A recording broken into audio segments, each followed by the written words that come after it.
Almost all of the shrimp Americans eat is imported. And India is the biggest supplier, with $2.5 billion worth of exports to the US in 2024. This is black tiger producing hub of Gujarat, that's for sure. These crustaceans have generated so much money for India that once poor rural areas now look completely different. But in 2025, that momentum was shaken when the Trump administration imposed up to 50% tariffs on Indian shrimp headed to the US. Whatever India charges, we're charging them. People's livelihood is under question mark because of the trade war. It's very unfortunate. The tariffs were meant to help American fishermen who catch wild shrimp and have been competing with cheap imports for decades. They're killing us. The farmers is killing us. But tariffs haven't yet been as helpful as some expected. What has helped is secret food testing. Watchdog groups have caught restaurants and food festivals selling imported shrimp as locally caught. Imagine going into 44 restaurants and getting lied to sometimes 43 times. It makes you passionate about this type of work. So who really wins and loses when a trade war hits an industry this global? We visited a shrimp farm in Gujarat and tested shrimp dishes ourselves in Louisiana to see what's actually happening on both sides of the world's shrimp supply chain.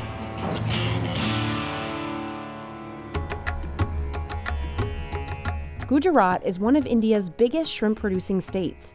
In the mid-1990s, Manoj Sharma and a group of local farmers began digging ponds for shrimp farms and created channels to bring in brackish tidal water from the sea. We just started with 4 ponds.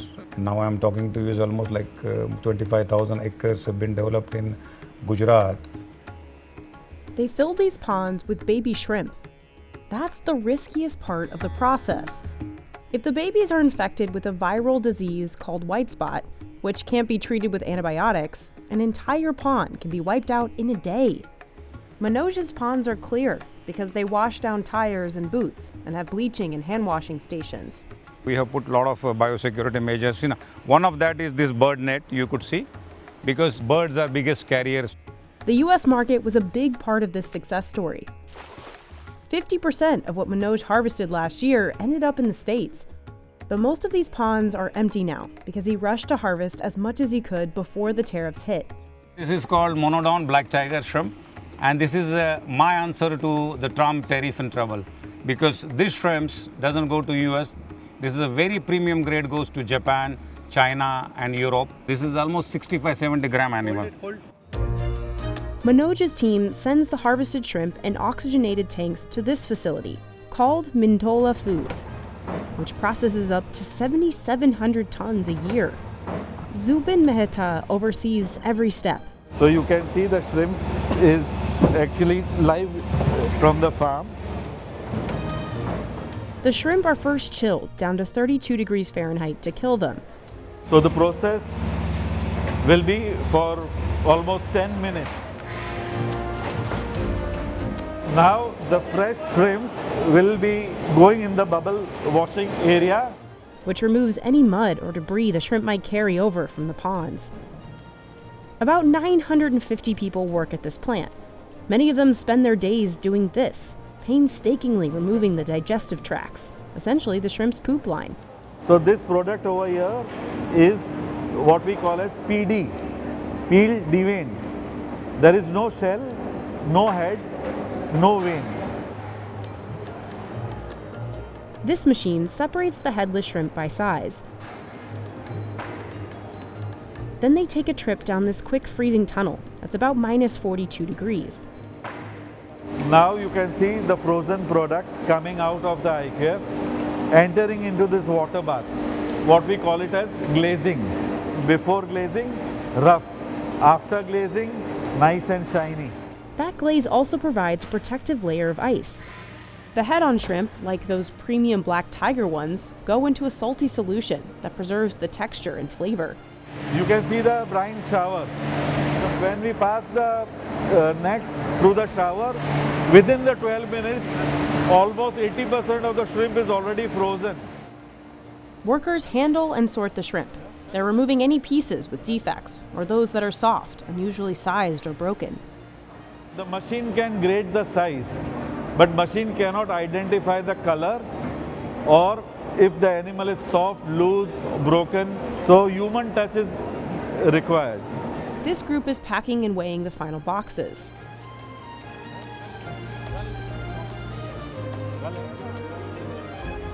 Every carton over here has a code. We can trace this product in this factory right from the pond up to who is going to pack the product. The factory can hold about 6.6 million pounds of shrimp in its cold storage. This will end up in markets like Japan, Europe, China, and the US.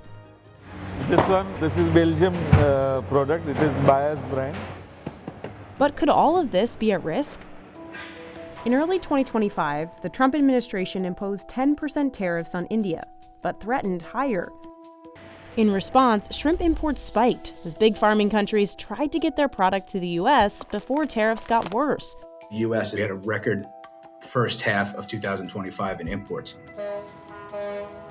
Then in August, the Trump administration raised the tariffs on India to 50% and imposed duties on Ecuador, Indonesia, and Vietnam, the biggest shrimp-producing countries.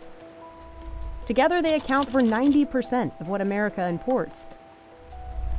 So when Indian shrimp producers send a shipment to the United States, they have to pay U.S. Customs that 50% tariff. But they'll raise their prices by 50%, essentially recuperating those costs from the U.S. importer.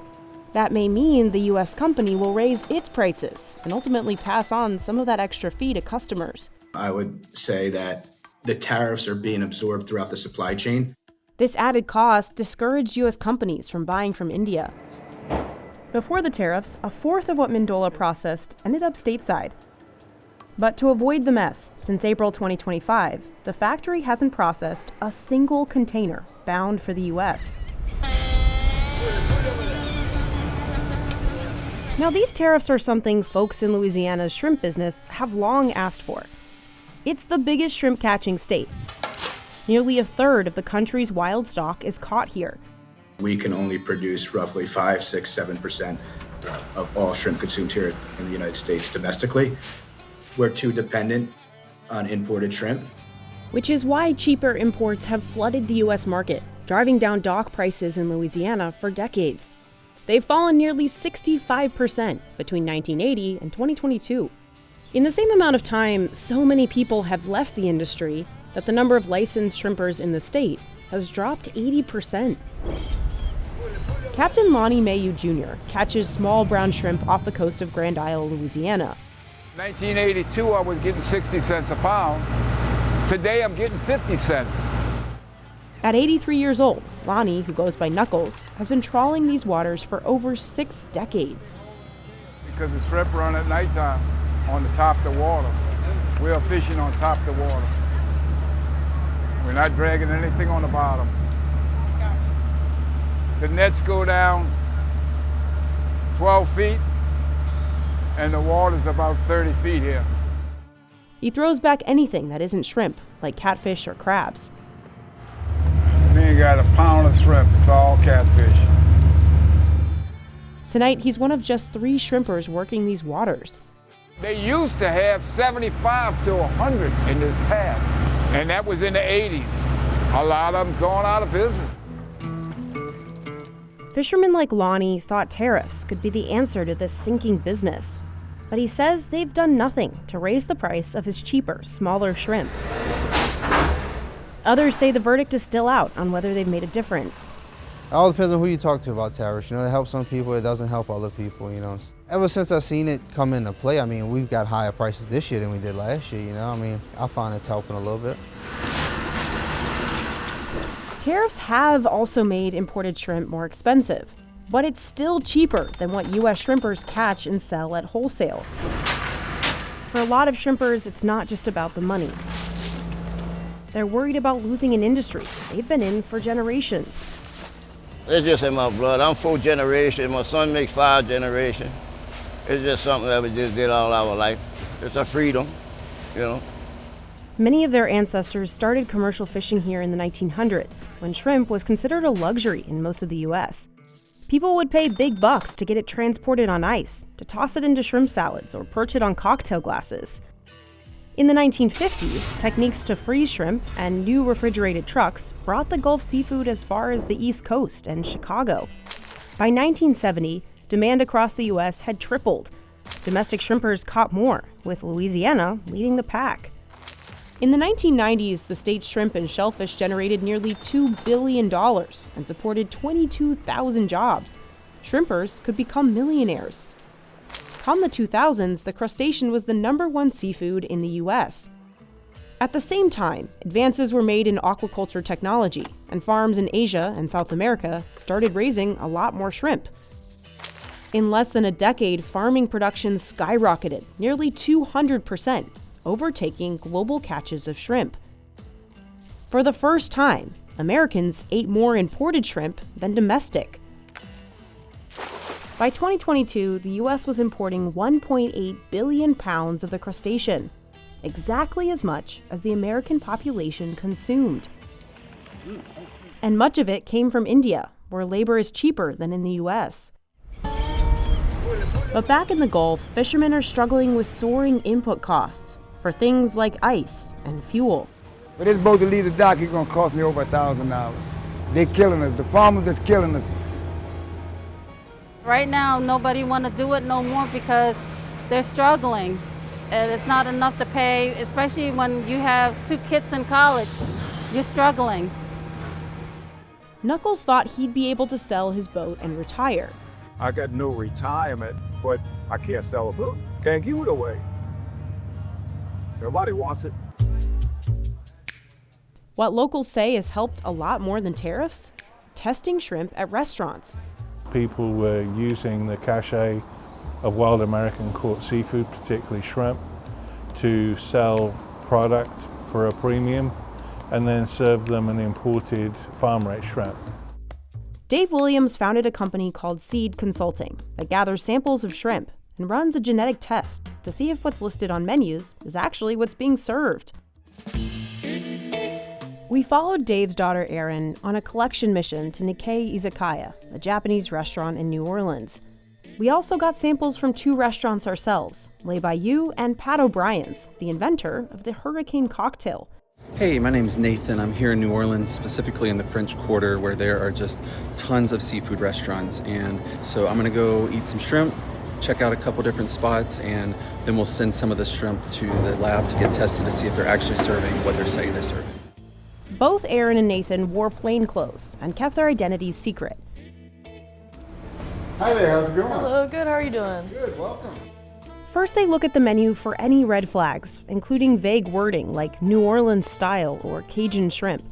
But all 3 of these restaurants say on their menu that they serve local shrimp.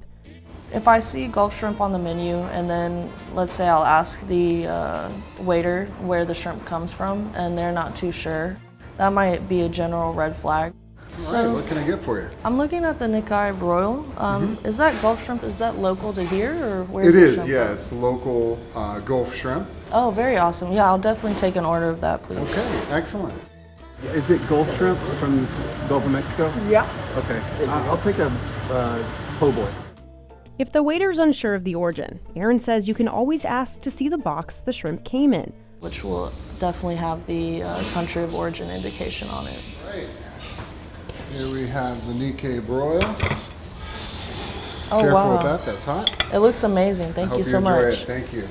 It's always nice whenever you see a part of the tail. Because of the wild factor of it, it ranges in size. Sometimes the peels are a little different. So you see here that this shrimp sizing versus this one, they're a little different. Whereas a farm shrimp is going to be more uniform. Visually, to me, it does look like a domestic wild-caught shrimp.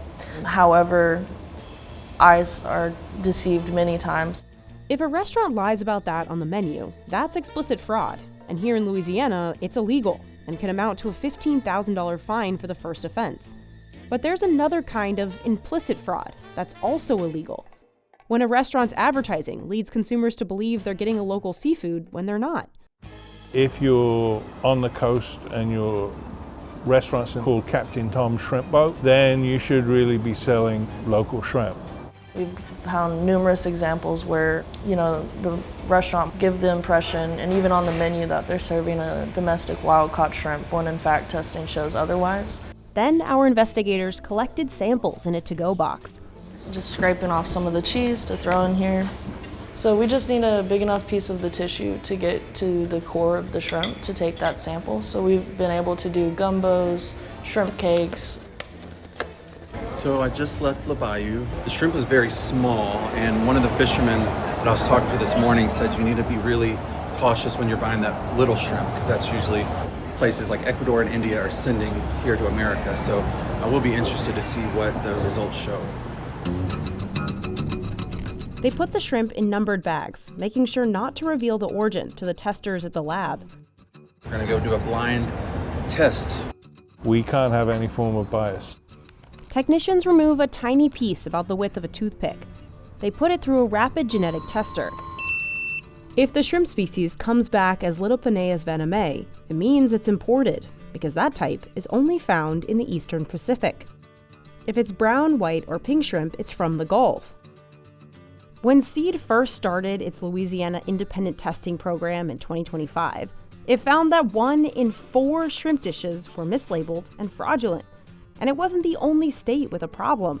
We've done an 8-state study. 65% of all the restaurants were inauthentic. For example, in Florida, Dave's team found that as much as 96% of shrimp labeled wild-caught was actually imported. But shrimp is shrimp, so why does it matter if it's imported or not? Well, this type of fraud costs the Louisiana shrimp industry a lot of money.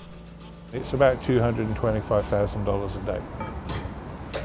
I just feel like it's the biggest slap in the face to our fishers. People selling product on the backs of struggling fishers is just about as bad as I can think of. It also hurts restaurants that are labeling accurately. So basically, the honesty tax is the tax that you have to pay for being real. And at the end of the day, it's really consumers who are left footing the bill. They're paying a super premium because of their belief in authenticity. After months of testing at fairs and restaurants in and around NOLA, Dave's team has seen authenticity rates go up. Now, they sit above 90%. The Shrimp and Petroleum Festival, the first time we went there, 80% of those samples were imported product. Fortunately, this year we went back and tested, and all the samples that we took were authentic. So they've gone from a good bad example to a good example. The results for our tests came in a few hours later, and all 3 of these restaurants were telling the truth. Dave says Seed's work has not only led to more honesty on menus, but it's also had a greater effect on Gulf shrimp prices than tariffs. The price of shrimp started going up before tariffs were in place. We've had a big effect in Louisiana on restaurants serving local product. Bringing consumer awareness to the situation, I think, is a very big thing. Back in India, Zubin's team at Mendola is also doing some testing. They're checking for any traces of antibiotics. This is our antibiotic residue analysis area. We are testing at 3 levels. When it comes to the farm, from the farm to processing, at receiving level, and in finished product level. The shrimp should not contain any banned antibiotic, that is chloramphenicol nitrofuran metabolites. In the past, big shrimp farms in southern India have been found treating shrimp ponds with antibiotics. But here in Gujarat, Manoj says his ponds are free of them. I am not a big fan of super intensive and high stocking densities. My idea of farming is to grow with a very environmental friendly approach. Manoj has been so successful, he's launched a restaurant to sell his shrimp, and a private label of both shrimp feed and packaged shrimp. To keep all this running, he employs as many as 200 people. Mahindra Jadhav is one such employee. He grew up in this area and has worked for Manoj for 22 years. He now manages a 124-acre farm for him.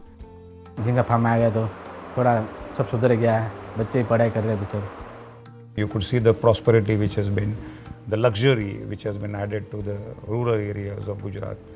Long-term workers now earn $7,000 to $10,000 a year, as much as 4 times the average salary in Gujarat. They also get food, medical care, and share of profits.